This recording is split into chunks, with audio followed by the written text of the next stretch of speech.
오늘 말씀은 경건이란 무엇이냐. 경건. 우리가 경건이란 말 많이 하죠. 근데 요즘에는 경건이란 말보다는 영성이라는 말을 더 많이 씁니다. 저는 영성이라는 말을 전혀 사용을 하지 않는데요. 그건 성경에도 없거니와 그건 은사주의자들이나 신비주의자들이 잘 아주 사용하는 말이에요. 왜 이 경건이라는 참 좋은 말이 있는데도 그걸 놔두고 자꾸 영성이라고 하느냐.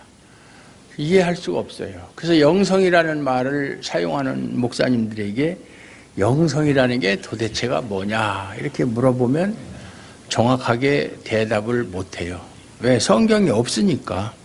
영성이라는 단어가 없으니까 당연히 거기에 대한 해석도 있을 수가 없죠. 그래서 경건, 우리는 경건하게 살아야 된다. 경건을 연습해야 된다. 뭐 이런 말씀이 성경에 많이 있어요. 그래서 경건하면 사람들이 어떻게 생각합니까? 어떤 외형적인 모습, 그 사람의 실천하는 신앙적인 것을 실천하는 모습, 그런 걸 생각하잖아요. 그래서 경건하다, 저 사람은 참 경건하다 라고 할 때 여러분들이 머리에 떠오르는 것은 무엇이냐? 외형적인 모습과 종교적인 삶의 실천, 그걸 보고 경건하다 또는 경건하지 못하다 이렇게 평가를 하잖아요. 그렇지만 그런 경건은 마음만 먹으면 얼마든지 할 수 있어요. 제가 지금까지 목회를 하면서 이렇게 경험한 바에 의하면 사람들 눈에 보이게 경건한 행동은 얼마든지 할 수가 있어요. 속마음이야 모르니까. 속마음이 어떻게 알겠어요?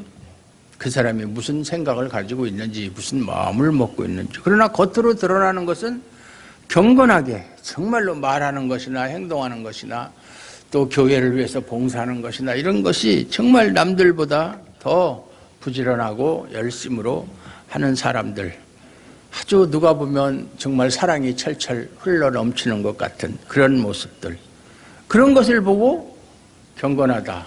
근데 그런 경건은 얼마든지 사람이 만들어낼 수가 있다 그 말이에요.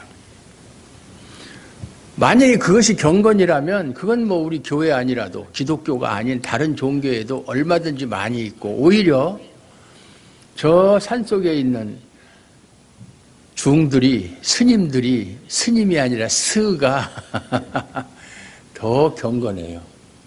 제가 옛날에 저는 절을 상당히 가길 좋아했었거든요. 학교 다닐 때도 그랬고. 근데 정말 산속에서 정말 도에 정진을 하는 스님들을 만나서 이야기를 해보면 일반 사람들은 전혀 흉내낼 수도 없는, 좀 우리가 지금 제가 말씀드리고 있는 그런 실천적인 모습, 경건, 이런 거는 따라갈 수가 없어요. 뭐 제가 만난 분들 중에 여러분들 잘 아는 법정 스님이라든가 또 뭐 철웅 스님은 잘 모를 거지만 두 분이 친구예요. 한 분은 저 대구 동화사 파계사에 있고, 한 분은 옛날에 송광사 불이람에 있어 거기 가서 한 이틀씩 자고 그랬는데, 그 말하는 것이나 행동하는 것이나 이건 뭐 보통 사람이 범접할 수 없는 그런 기품이 있고 그래요. 그런 것이 경건이냐? 아니다라는 거예요. 성경에서 말하는 그런 것은 경건이라고 하지 않는다. 네. 왜냐하면 참된 경건이라고 하는 것, 성경에서 말하는 경건은 신앙의 특징이다. 기독교 신앙 안에서만 말하는 것이다. 의미를 갖는 것이다. 그 말이에요. 그래서 26절을 보면 누구든지 스스로 경건하다고 생각하며 자기 혀를 재갈 물리지 아니하고 자기 마음을 속이면 이 사람의 경건은 헛것이다. 이렇게 말씀하고 있어요.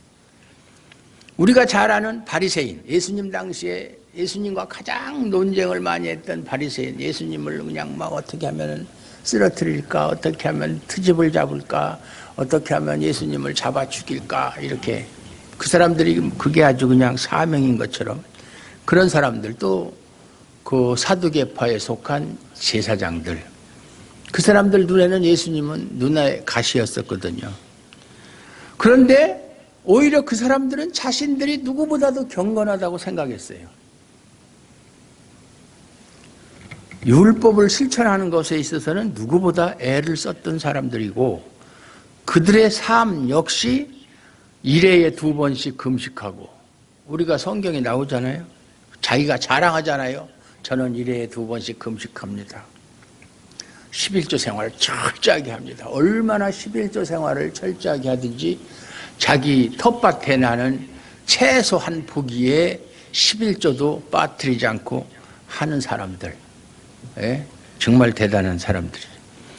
그리고 기도하는 거 시간 딱 정해놓고 기도하고 심지어는 사람들이 많이 모이는 시장에서도 시간만 되면은 뭐 전혀 다른 사람 신경 안 쓰고 기도하고 누가 봐도 신앙인다운 모습이잖아요. 제가 요즘에는 뭐 그런 일이 별로 없는데 옛날에 식당에 가면 좀 큰 식당에 가면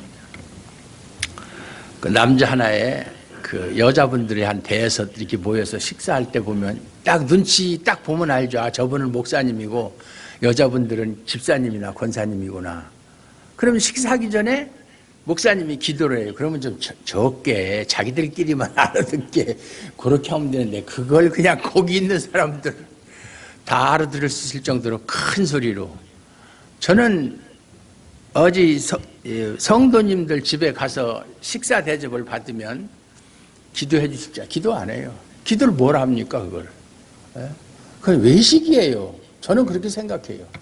아니 감사한 마음을 속으로 가지면 되고 또 자기가 기도할 때 그 성도를 위해서 성도 가정을 위해서 자기가 기도할 때 기도하면 되지. 그걸 뭐 사람들 보는 앞에서 마치 자기가 무슨 특별한 무슨 사랑이나 가지고 있는 것처럼 보여주기 식의 기도 그런 거 하지 않습니다. 우리 목사님들끼리 모이면 또 특징이 또 서로가 자 식사하기 전에 김 목사님 기도하세요 그러면 아이 박 목사님 해 기도해 서로가 미룬다고요. 안 하면 되는 거예요. 뭐 이렇게 미뤄요. 안 하면 되는 거지. 꼭 해야 된다는 게 고정관념이거든요. 그런 건 신앙에 큰 도움이 되는 게 아니에요. 잘못된 것은 과감하게 고치든지 없애든지 그렇게 해야 되죠. 이 바리새인들은 누가 봐도 신앙인이다. 누가 봐도 언제 봐도. 예. 그런데 그들은 단점이 뭐냐? 자신들의 혀에 재갈을 먹이지 못했다. 여러분 재갈이 뭔지 알죠? 재갈. 그 말 입에다가 이렇게 채우는 거. 예. 이것이 뭐 말을 못하게 하는 그런 용도를 말하는 것이 아니라 말, 타고 다니는 말을 통제하기 위해서 재갈을 물리는 거예요. 그러면 이제 짖짓 히히하고 말은 그렇게 뭐 그걸 운다고 그러나요? 소리를 지른다고 그러나요? 그 소리도 안 나와요. 재갈을 물리면. 전쟁할 때 말이 소리가 나고 입에서 소리가 나고 그러면 특히 야간 같은 때 이동할 때는 적군에게 발각될 수도 있기 때문에 반드시 입에다 재갈을 물리고 말발굽에다는 이 헝겊 같은 거 이런 천을 대서 소리가 안 나가게 그렇게 하는 거거든요. 그게 재갈이에요. 그래서 혀에다가 재갈을 먹인다는 것은 뭐예요? 그 혀의 주인인 사람이 통제한다는 얘기예요. 혀를 통제한다. 사람이 가장 하기 힘든 일 중에 하나가 뭐예요? 자기 혀를 통제하는 거예요. 그래서 야고보서 뒤에 나오지만 누구든지 능히 자기 혀를 길들이는 사람이 온전한 사람이다. 길들인다는 것은 자기가 통제한다는 얘기잖아요. 자기가 원하는 대로 사용할 수 있다는 얘기잖아요. 근데 이게 이 혀가 통제가 안 되는 거예요. 요게 저도 마찬가지지만 예.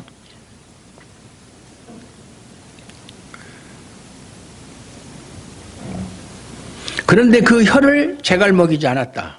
재갈 먹이지 않는다. 다시 말해서 통제를 할 수 없다. 그러면 어떻게 되겠어요? 자기가 뭐 하고 싶은 얘기 막 다 하는 거예요. 뭐 주변의 상황, 무슨 뭐 환경, 뭐 이런 거 다 무시하고 그냥 자기 성질 나는 대로 본성대로 다 그냥 말을 하는 거예요. 그렇게 해서 뭐 다른 사람이 그 말을 듣고 상처를 받든지 말든지 신경 안 쓰고, 이 말에 의한 폭력이요, 실제로 뭐 물리적인 폭력보다 더 상처를 줄 수 있는 거예요. 예? 상대방이 막 그 약점을 막 후벼 파가지고 말이죠. 그걸 한번 딱 말을 뱉으면 없어지지도 않잖아요. 다시 주워 담을 수 없잖아요. 그게 평생 가는 거예요, 그게. 그래서 여러분들 특히나 애들한테 말이죠. 자라는 아이들한테 특히 말 조심해야 돼요. 예? 뭐 예를 들어서 공부를 못한다, 말을 안 듣는다 그러면 저런, 요즘에는 또 여러분들이 다 그만한 교육을 받았으니까 그러진 않지만 옛날 우리 부모님들은 대부분 무식했잖아요. 저런 우라질 놈, 썩어 돼질 놈, 뭐 급사를 맞을 놈, 무슨. 요즘 그렇게 얘기하는 사람은 없지만 그렇게 얘기하면 애들이 신고하면 걸려요. 그것도 폭행죄예요. 폭행이라는 게 뭐 때려서만 폭행이 아니에요. 때려서 상처가 나면 그건 상해죄지. 폭행죄예요. 언어폭력 무서운 거예요. 뭐 애들한테도 그렇고 부부지간에도 그렇고, 또 부부지간에 여자가 좀 못 배웠으면 무식하다는 둥, 심하면 병신이라고 그런다, 이런 얘기는 절대 해서는 안 되는 얘기예요. 그 사람이 아주 그냥 평생 그게 아주 한이 되는 소리. 또 집안이 가난하다 그러면 그걸 막 상대방 집안 얘기하고, 에? 그런 것은 하면 안 되는 거예요. 왜? 혀를 길들이지 못했기 때문에, 혀를 통제하지 못하니까 순간순간 자기 생각대로, 성질대로, 본능대로 그렇게 뱉어버리는 거예요. 누가복음 18장 9절 보면 이제 그 바리새인과 그 세리가 기도하는 장면이 나오잖아요. 거기 보면은 바리새인은 자기 길을 의롭다고 생각하는 거예요. 그래서 기도할 때 그냥 하나님 아버지 감사합니다. 저를 저 세리나 창녀들과 같지 않게 만들어 주셔서 감사합니다. 자기 자랑하는 거죠. 제가 얼마나 율법을 잘 실천했습니까? 예? 이만하면 하나님 마음에 드시죠 하는 식으로 그렇게 기도를 하는 거예요. 근데 세리는 어떻게 기도합니까? 주여, 저는 죄인으로서이다. 감히 하늘을 쳐다보지도 못하고 천주교에 서는 것처럼 가슴을 치면서 내 탓이오 하는 것처럼, 주여, 저는 죄인으로서이다. 예수님이 뭐라고 말씀해요? 누구의 기도를 더 의롭다고 여겼겠느냐? 당연히 세리의 기도를 하나님이 들으셨다, 그 얘기죠. 사람이 말이죠, 나는 의롭다 이런 생각을 가지고 있으면 그렇게 생각하는 기준을 가지고 다른 사람을 판단하는 거예요. 자기가 가지고 있는 그 기준을 가지고, 잣대를 가지고 다른 사람을 판단하는 거예요. 그런데 그 기준이라는 게 뭐예요? 아까도 얘기했지만 종교적인 삶, 그 다음에 말씀의 실천. 나는 이렇게 말씀을 실천하며 산다. 기도도 꼭 정해놓고 하고, 성경도 하루에 몇 장씩 꼭 보고, 뭐 이렇게 열심히 교회 생활도 하고 착한 일도 하고 뭐 이런 것을 자신의 의로 여긴다, 이 말이죠. 의. 제가 요즘에 이렇게 유튜브 같은 데서 가끔 심심해서 뭐 공부하다가 조금 지루하면은 이렇게 다른 목사님들 설교한 거 보면 참 자랑들 많이 해요. 자기 자랑. 내가 뭘 했다. 우리 교회에서 뭐 한다. 그게 쓸데없는 소리인데, 그런 자랑, 나는 또 혹시 그런 것이 없나? 뭐 있었겠죠. 제가 모르는 사이에 툭 하고 나오는 뭐 그런 것도 있었겠죠. 될 수 있으면은 본인의 이야기나 자기 가족 이야기는 하지 않는 게 좋다. 예. 그런데 이러한 기준을 가지고 나는 이렇게 하는데 왜 저 사람은 그렇게 못할까? 나는 1년 365일, 1년에 52주, 54주, 주일날 한 번도 예배에 안 빠지는데 왜 저 사람은 빠질까? 이렇게 판단한다, 이 말이죠. 왜 나는 이렇게 교회 열심히 봉사하고 뭐 이렇게 하는데 왜 저 사람은, 아무개 집사는, 누구는 그렇게 하지 않을까? 그러면서 자기와 비교를 해서 판단하고 그 다음에 멸시하고 하는 그런 경향이 나타난다. 그래서 자기가 가지고 있는 자기 신앙은 다른 사람은 다르다. 적어도 나 정도는 돼야지. 저렇게 해가지고서는 구원 받겠어? 저 사람이 구원 받은 사람인가? 이렇게 다른 사람의 신앙을 무시하고 판단하는 말을 내뱉게 된다. 물론 뭐 본인 앞에서야 그렇게 하지 않겠죠. 근데 속으로 그렇게 생각을 하는 거예요. 또 어떤 때는 또 그 사람 없는 데서 다른 사람들끼리 모이면 또 아무개 그 사람 말이 어쩌고 저쩌고 이야기를 하게 되어 있어요. 예. 그런 경험 많이 제가 겪었거든요. 우리 교회에서 옛날에 이야기를 합니다. 심지어는 목사님 없을 때 목사 흉 보고 말이죠. 뭐가 어떻고 뭐가 어떻고 말. 예. 뭐 사람이 뭐 결점 없는 사람이 있어요? 다 있지. 그러니 그런 면에서 보면 그 말이 그 혀를 제갈먹이지 않고 통제하지 못하기 때문에 그런 말이 이렇게 나온다 그 말이에요. 이렇게 보면 현대 교회는 바리새인을 양산하고 있다. 바리새인을 양산하는 것이 현대 교회의 모습이다. 왜냐하면 현대 교회에서 강조하는 게 뭐예요? 성도들한테 종교적인 실천, 종교적인 행함 계속 강조하잖아요. 저는 강조 안 하지만은 강조 안 하니까 여러분들 얼마나 자유스러워요. 교회 오고 싶으면 오고 안 오고 싶으면 안 오고 하고 싶으면 하고 말고 싶으면 말고 너무 자유스러운 것도 탈이야. 예? 저는 여러분 스스로가 알아서 하기를 바라는 사람이지 이거 하십시오. 그거 막 듣는 사람도 기분 나쁘잖아요. 여러분이 어린애입니까? 예? 어린애도 뭐 시키면 싫어하는데 어른들한테 이렇게 하십시오 저렇게 하십시오 그러면은 기분 나쁘잖아요. 속상하잖아요. 자기가 알아서 다 하면 되는데. 그래서 저는 알아서 하라고 하는데 옛날의 경험을 되돌아보면 그게 안 되더라고요. 알아서 하길 바라고 그렇게 할 수준까지 이르도록 계속 말씀을 통해서 이렇게 하는데도 전하는데도 그게 쉽게 안 되더라고요. 제발 여러분은 좀 그러지 좀 않았으면 좋겠어요. 말하기 전에 알아서 그렇게 좀 이것이 과연 하나님이 얼마나 기뻐하실 일인가, 하나님이 내게 원하시는 것이 무엇인가 이렇게 스스로 판단해서 행하시는 여러분들 되시기 바랍니다. 안 하겠다는 얘기죠. 대답 안 하는 사람은 난 그렇게 못하겠다는 거예요. 하나님, 저는 죄인입니다. 아까 그 세리처럼 말이죠. 저를 불쌍히 여기소서.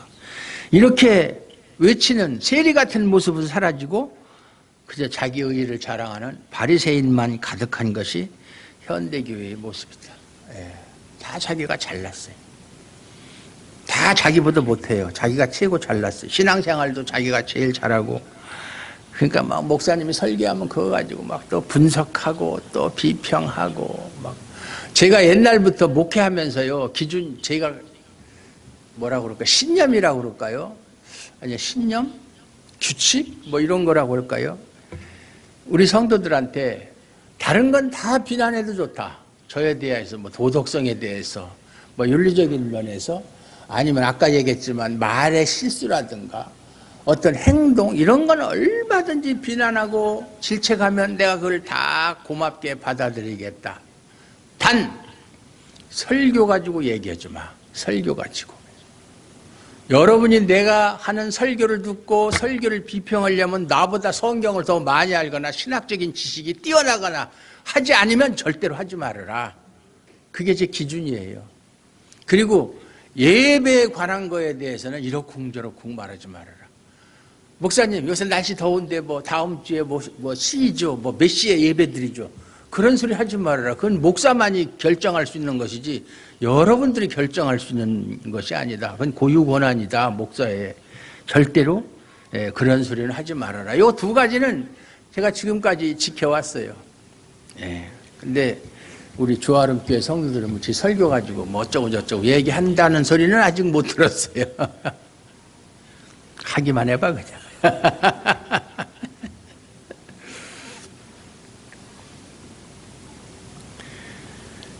아무리 자신을 경건하다고 여겨도 그 혀가 제갈 먹이지 않은 상태의 사람이라면 그 사람의 경건은 다 헛된 것일 수밖에 없다. 그것이 오늘 말씀이에요. 그게 무슨 뜻이에요? 경건이라고 하는 것은 외형적 실천과는 전혀 상관이 없는 거다. 사람의 겉모습을 보고 그 사람의 행함을 보고 경건하다, 경건하지 않다 이렇게 판단하면 안 된다는 거예요. 경건을 어떤 특별한 행동과 실천으로 생각하지 말라 그 말이에요. 경건은 외형적인 것으로 증거되는 것이 아니다 그 말이에요. 오늘 말씀이. 그럼 경건이라는 게 뭐냐 그러면 실천도 아니고 겉으로 드러나는 모습도 아니면 그럼 경건이라는 게 뭐냐. 오늘 27절이 그걸 말해주고 있잖아요. 하나님 아버지 앞에서 정결하고 더러움이 없는 경건은, 경건에 대한 설명이잖아요. 곧 고아와 과부를 그 환난 중에 돌보고 또 자기를 지켜 새 속에 물들지 아니하는 그것이니라. 이게 경건이라는 거예요.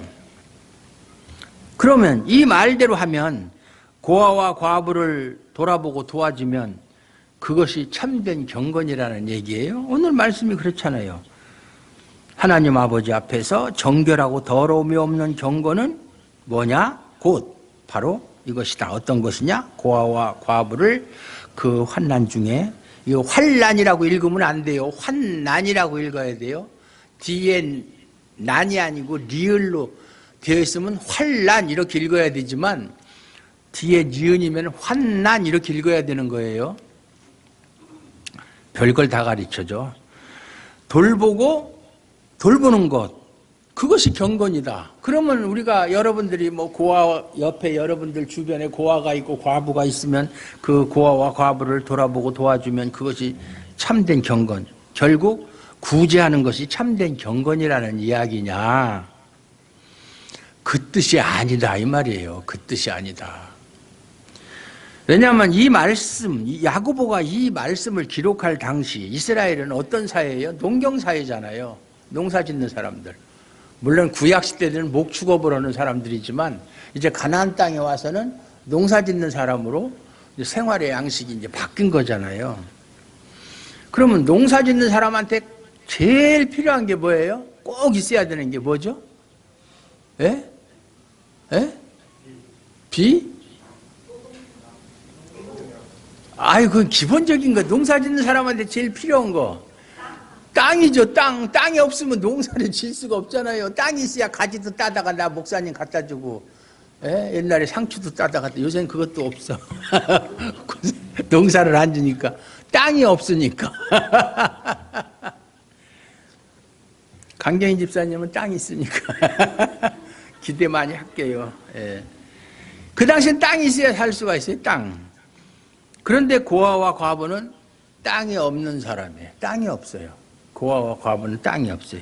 그러니까 결국 남의 도움을 받지 않으면 살 수가 없는 사람들이었었다. 네. 살 수가 없어요. 하지만 지금은 농경사회가 아니잖아요. 지금 우리가 사는 사회는 농경사회가 아니잖아요. 땅이 없어도 여기 땅 있는 사람 몇 사람이나 돼요. 자기 집이 차지하고 있는, 자리하고 있는 땅 말고 자기가 경작할 수 있는 땅을 가진 사람 몇 사람이나 돼요. 네? 한 사람밖에 없네. 땅 부자. 그러니까 지금은 땅이 없어도 또 여러분들 사는데 불편해요? 전혀 불편하지 않잖아요. 예? 또 과부라고 해도 지금은 돈 많은 사람 얼마든지 있어요. 혼자 사는 사람 중에. 예. 또 고아도 마찬가지고 부모로부터 뭐 많은 유산을 물려받으면 고아라고 해도 어려움이 없이 생활할 수 있어요. 그러니까 27절의 내용은 단순히 고아나 과부와 같은 사람을 도와주는 것이 경건이라는 것이 아니다라는 얘기예요. 성경을 이 시대의 상황과 지금의 상황과 이렇게 생각을 하면서 성경을 읽어야지 그 당시 상황으로 해석을 하면 안 되죠. 신명기 16장 9절을 보면 그 절기에 대한 규례가 나오거든요. 그래서 뭐라고 말씀하느냐면 성중에 거하는 노비, 노예죠, 종, 레위인은 기업이 없기 때문에 그 저기가 없어요. 직업이 없어요. 그냥 하나님 성전을 섬기는 것이 직업이에요. 레위인, 그 다음에 나그네, 그 여행객이죠. 나그네. 그 다음에 고아, 과부와 함께 즐거워하라. 그러니까 절기를 지킬 때 너희들끼리만 즐기지 말고 너희들끼리만 그걸 갖다가 축하하고 그러지 말고 노비, 레위인, 나그네, 고아, 과부와 함께 즐거워하라.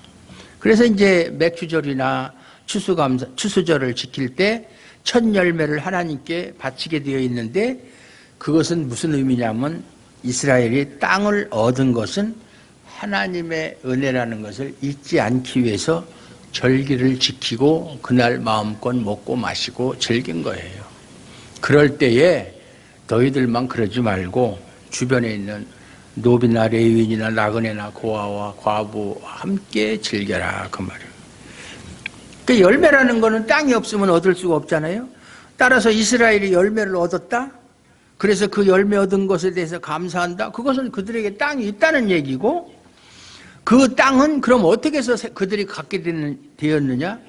그들의 힘이 아니라 하나님의 은혜로 공짜로 얻은 것이다. 그 사람 공짜로 얻었지 돈 주고 산 거 아니에요. 그 사람들. 가나안 땅에 들어갔을 때 가나안 땅 족속을 몰아내고 땅을 분배를 해줬잖아요. 족속마다, 지파마다. 공짜로 얻은 거예요, 땅. 뭐 돈 주고 산 거 아니에요. 뭐 살 돈도 없었겠지만. 그러니까 자기들이 지금 내가 열매를 얻어서 그 열매를 통해서 이걸 마음껏 먹고 마신다는 것은 하나님이 공짜로 주신 땅 때문에 우리가 이런 참 호사를 누리니까 이것이 다 하나님의 은혜라는 것을 잊지 말라 그 얘기예요. 그 절기의 의미가. 예.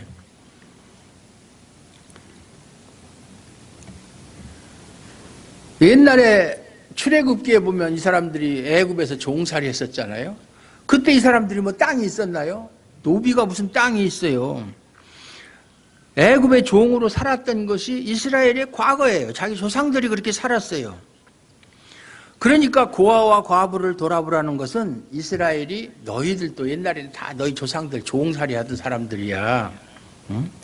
그리고 너희들이 바로 고아와 과부 같은 사람들이었었다. 고아와 과부같이 땅 한 떼기 없었던 비참한 사람들이었었다.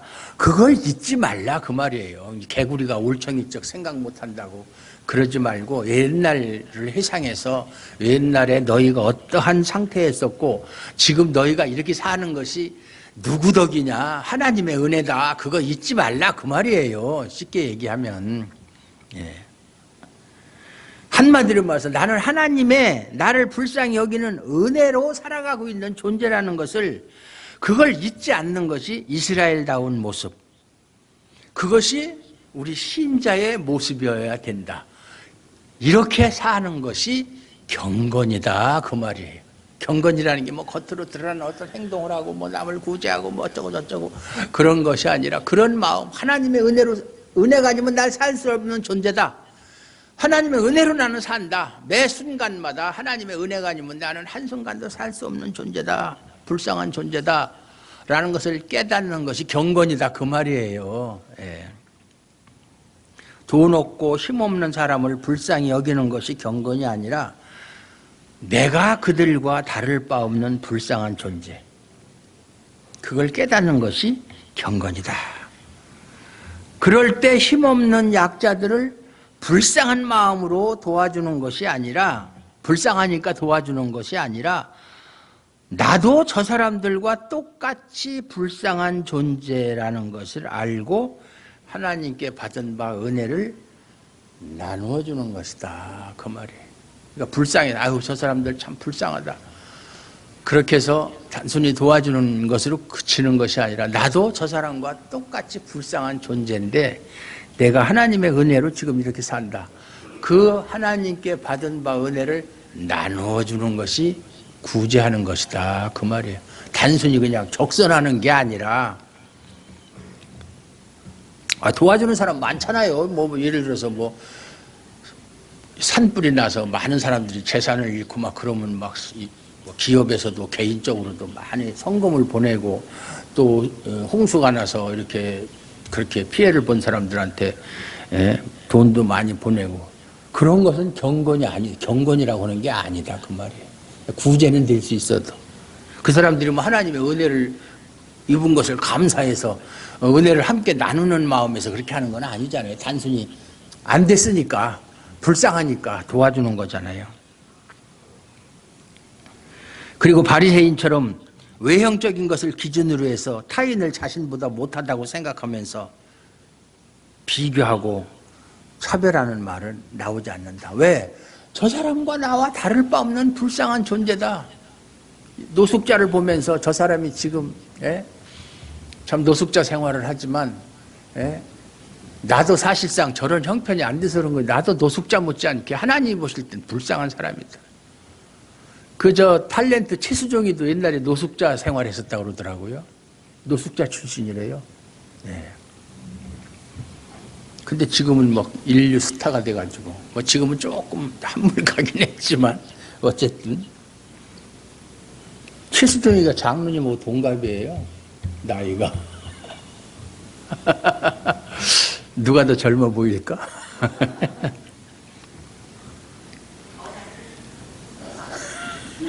그러니까 그런 생각을 갖고 있는 사람은 다른 사람을 차별하지도 않고 다른 사람보다 내가 더 낫다라는 생각도 하지 않고 다른 사람을 비난하거나 무시하는 말을 할 수가 없죠. 당연히. 똑같은 존재라고 생각하는데 그런 말이 나오겠어요? 이것이 지난 시간에 말씀드린 것처럼 말씀을 행하는 거예요. 말씀을 행하는 것. 경건을 자기를 지켜 새 속에 물들지 아니하는 것으로 말씀하는 것도 같은 의미예요. 똑같은 얘기예요. 새 속에 물들지 않는다는 것은 세상이 즐기는 것을 하지 않는 것이 아니라 세상 사람들이 막 좋아하고 즐거워하는 거 그걸 따라서 하는 것이 아니라 그걸 안 하면 뭐 나는 새 속에 물들지 않았다 그게 아니라 세상 사람들이 가지고 있는 본성 그 사람들이 가지고 있는 가치관을 따라서 살지 않는 것을 말하는 것이다 그 말이에요. 세상 사람들이 추구하는 목표 내가 추구하는 목표가 같을 수가 없어요. 같으면 그 사람은 새 속에 물들어 있는 사람이에요. 즉 세상 사람이 살아가는 방식을 따라서 그들과 같이 살지 않는 것이 새 속에 물들지 않는 것이다. 물들지 않는 것이다.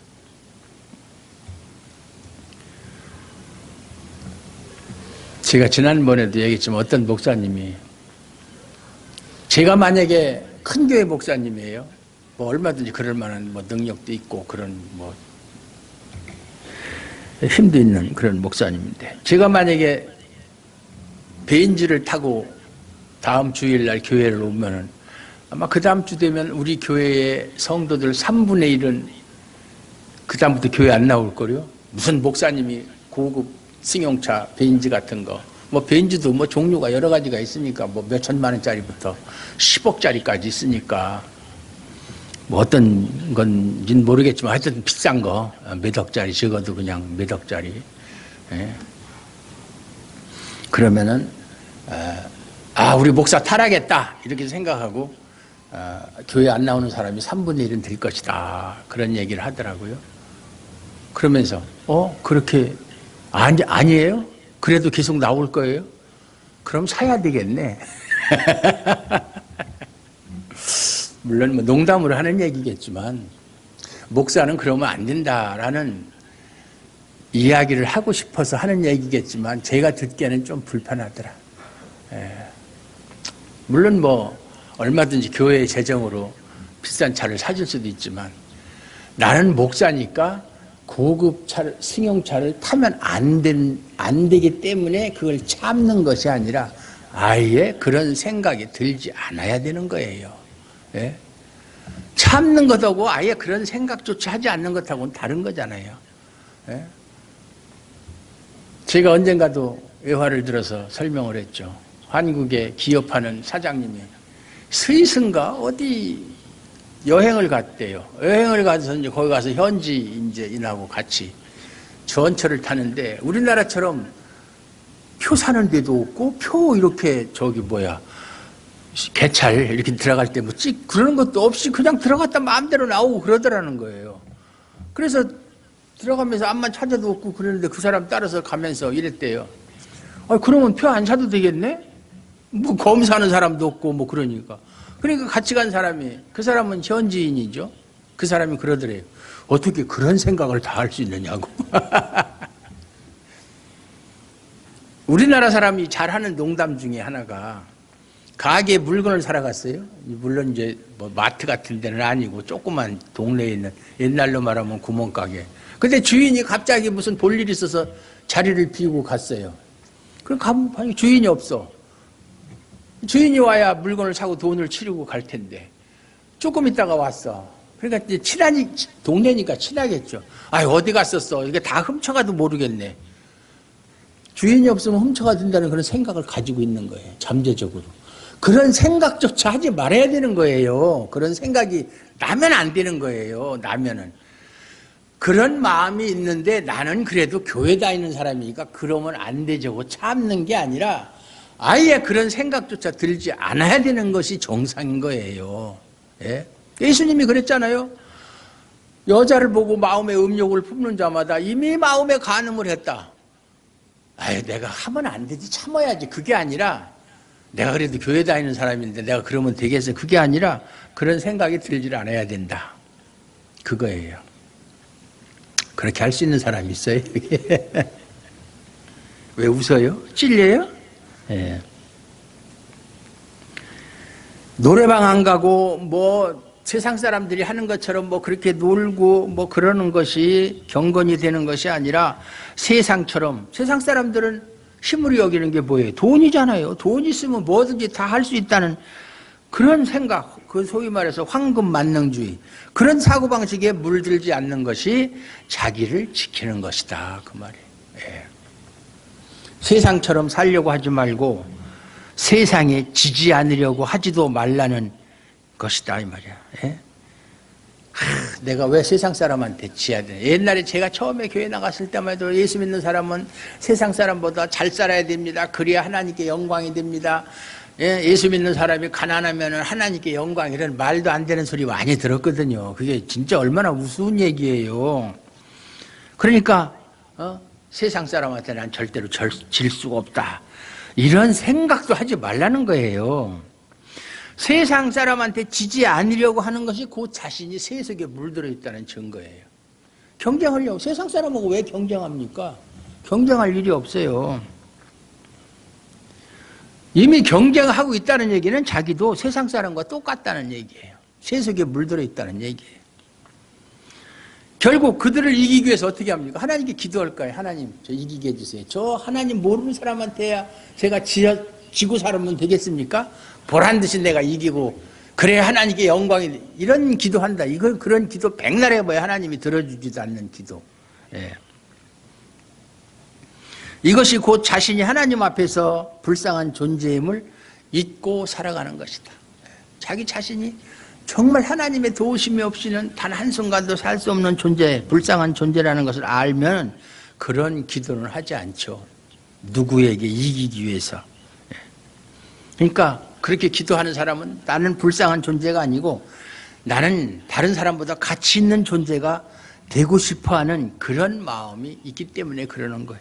그것이 세속적인 것이고 그것이 세속에 물들어 사는 것이다. 그것이 바로 헛된 경건이다. 그 말이에요. 믿습니까? 신자의 경건은 다시 한번 말씀을 드립니다. 자신의 불쌍함을 알고 하나님의 은혜와 자비하심에 감사하는 것이다. 우리가 감사할 것을 여러분이 한번 종이에다 적어보세요. 얼마나 많은가. 근데 그거는 생각 않고 맨 없는 거, 불편한 거, 못마땅한 거, 그런 것만 자꾸 생각하니까 자신이 불행하다 이렇게 생각하는 거예요. 자신이 가지고 있는 것은 전혀 보지 못하고. 이러한 감사의 마음이 있다면 이웃과의 관계에서도 자연스럽게 사랑을 나누는, 은혜를 나누는 그런 관계가 되는 거예요. 신앙은요, 인위적인 것이 돼서는 안 되는 거예요. 그래서 제가 아까 이렇게 하십시오, 저렇게 하십시오, 성도들에게 뭐 요구하지 않는다는 것이 그렇게 인위적으로 해서 정말 군대식으로 착 주일날 11시 예배니까 10시 50분까지 집합 오십시오. 뭐 하십시오. 어떻게 하십시오. 헌금은 어떻게 하십시오. 기도 생활은 어떻게 하십시오. 또 경건 생활은 어떻게 하십시오. 뭐 이렇게 해서 규칙을 정해놓고 그대로 따라한다고 그게 경건이 됩니까? 그게 신앙생활입니까? 아니에요. 그렇게 하면 안 되는 거예요. 마음에서 우러나오는 대로 자연스럽게 정말 하나님의 은혜를 알고 그 은혜의 감사함을 알면 누가 시킬 거 없어요. 자연스럽게 나오는 거예요. 내가 깨달은 은혜와 자비하심이 이웃에게 자연스럽게 베풀어지는 것이다. 이것이 바로 오늘 본문에서 말씀하시는 참된 경건인 줄 아시기 바랍니다. 하나님 아버지 감사합니다. 오늘도 우리가 하나님께서 우리에게 원하고 바라시는 것이 무엇인지를 말씀을 통해서 배웠습니다. 우리가 배운 바 하나님의 말씀대로 정말 세속에 물들지 않고 자기 자신을 지키는 참된 경건이 무엇인지를 배웠은즉 우리가 참된 경건이 우리의 삶 속에서 자연스럽게 흘러나올 수 있도록, 그래서 하나님의 은혜와 사랑을 이웃과 함께 성도들과 함께 나누는 그러한 우리 교회가 되게 하여 주시옵소서. 예수님 이름으로 감사드리옵고 기도하옵나이다. 아멘.